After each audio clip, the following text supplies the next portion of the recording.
Michael Chandler steps in there Ugh. versus Tony Ferguson. Tony Ferguson has something to prove at this point. Over his last 3 fights, just complete, utter beatdowns, and really came out looking really good against Michael Chandler, man. Like, for the first half of the first round, like, he looked great. He looks great. Chandler gets a takedown, takes the fight to the ground, and kind of dominates there. We go into the second round, and he lands a hell of a kick.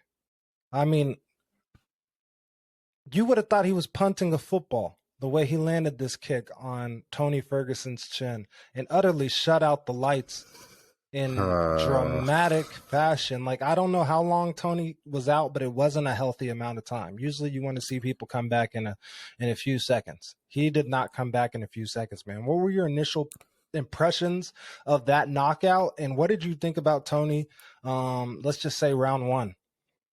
So in the Buffalo Wild Wings that I was fucking watching this entire fight on, absolutely bananas in there. Absolutely sounded like a goddamn jungle. Yeah. As soon as that happened, and every time they showed that painful, it was bad. Replay. It's like people just went actually crazy. The waitress was like, "I think that man is actually dead," and we all thought the same thing. Yeah, same. We were like, "Wow, this man." It's over. This man is dead. You just watched a man die in the cage for the first time. Yeah. I was just like, they're going to have to get the stretcher. Bruh, I was absolutely depressed. One point I'd like to make is it's very convenient that Dana White's cash cow from Bellator just so happened to, like, explode the face of just decapitate. It was insane. The person who was talking about, like, fighter pay just a week before. Yeah. How absolutely villainous is that? Like, how it's not a good look. It's not a good look. It's just like, I mean, yeah, it's absolutely. Congrats to Michael Chandler. I was about to say, Chandler is.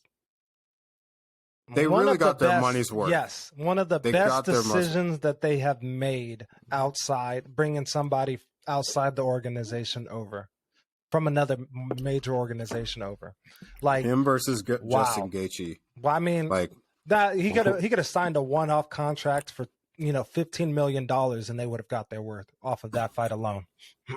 So, what do you think about Justin Gaethje? That kind of him versus Justin Gaethje, as in, like, semi-recent, kind of like drafts from other promotions. Who do you feel? What do you mean? Oh, like, because Gaethje originally came from World Series of Fighting, which is now the PFL, and of course Chandler was known as that Bellator guy.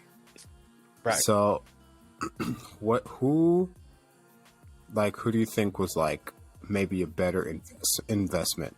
Yeah, it would be Justin Gaethje. As of right now, we'll see, because I feel like Michael Chandler can reach higher heights, but Justin Gaethje has the longevity and probably signed at a lower cost at a point. Like, you know what I'm saying? So, like, definitely the fact that he's known as the highlight, that everybody and their mom's gonna tune in, the fact that he's known as your favorite fighter's favorite fighter, Justin Gaethje is a hell of an investment. But that's not a knock on Michael Chandler at all, like, at all.